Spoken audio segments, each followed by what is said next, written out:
ஒரு சிவ சேவை நம்ம செஞ்சுக்கிட்டு இருக்கோம், சிவப்பணியில இருக்கோம் அப்படின்னா தலை போற காரியமாக இருந்தாலும் சரி, அப்படி ஒரு அச்சுறுத்தலாக இருந்தாலும் சரி, அந்த சிவ சேவையை விட்டு நம்மால் வெளியே வர முடியாது.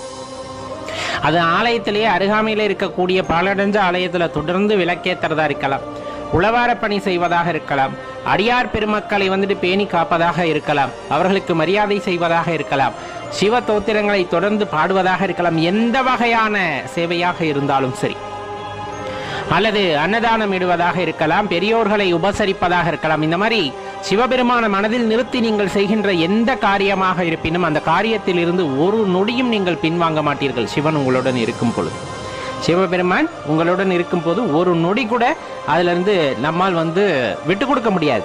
அது நம்ம கடமை, அது நமக்கு இறைவன் கொடுத்த வரம் அப்படிங்கறது தெரிஞ்சு அதுலயே நம்ம ஒரு பிடிமானமா இருந்து அந்த சேவையை தொடர்ந்து செய்து கொண்டிருப்போம்.